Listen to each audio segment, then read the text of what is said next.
আজকে কেএফসি বাংলাদেশে কিভাবে চলে, কোকা-কোলা কারা খায় আমরা দেখে নিতে চাই। পেপসি চলবে না বাংলাদেশে, ইউনিলিভার চলবে না। বয়কট করতে হবে সকল মুসলমানকে। আরবের যে রাষ্ট্রগুলো আছেন সেই রাষ্ট্রগুলো নদীপথ বন্ধ করে দেওয়া দরকার। ইসরায়েলে কোনো খাদ্য সামগ্রী যেন ঢুকতে না পারে। আমেরিকা ভারত থেকে ইসরায়েলে যেন কোনো অস্ত্র যেতে না পারে। নদীপথ বন্ধ করে দিতে হবে, স্থলপথ বন্ধ করে দিতে হবে, আকাশপথ বন্ধ করে দিতে হবে।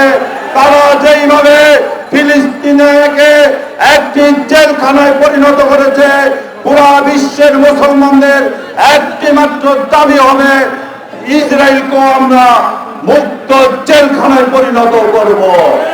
আকাশপথ, স্থলপথ, অস্ত্র রপ্তানি যদি বন্ধ হয়ে যায়, ইসরায়েল মাথা বোঝানোর আর সময় পাবে না।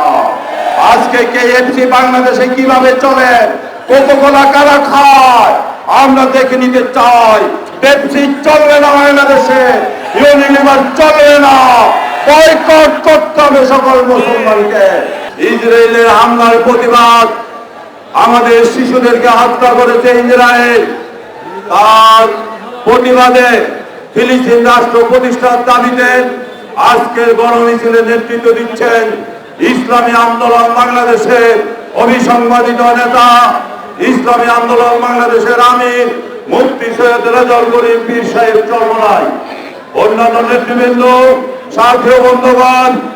আমরা ফিলিস্তিনের ব্যাপারে অতীতেও বলেছেন, এখনো বলছেন, প্রিয় মাতৃভূমি, স্বাধীন ভূমি, নবী রাসূলদের পূর্ণভূমি ফিলিস্তিন আজকে ৭৫ বছর ধরে জালিমদের রক্তশূলে চক্ষুশূলে পরিণত হয়েছে। আজকে বিশ্বের মানবতাবাদী মানুষ জালেম এবং মাসলুমের ডেফিনেশন, সংজ্ঞা পার্থক্য হয়ে গেছে। আমরা দেখতে পাচ্ছি দীর্ঘ ৭৫ বছর ধরে একটি রাষ্ট্রের উপর তিলে তিলে তিলে তিলে নির্যাতন করে ধ্বংস করা হচ্ছে। যেটি আমাদের নবীদের দেশ, যেটি আমাদের রাসূলদের দেশ, যেটি আমাদের পৈতৃক আমাদের প্রথম কেন্দ্র অবস্থিত। সাথী ও বন্ধুগণ, সারা বিশ্বের সকল মুসলমান এক দেহ এক প্রাণে নয়, এখানে কোনো ভেদাভেদ নেই। আমাদের বাইতুল আকসা উদ্ধার করবার জন্য সারা বিশ্বের মুসলমানদেরকে আমাদেরকে ঐক্যবদ্ধ হতে হবে।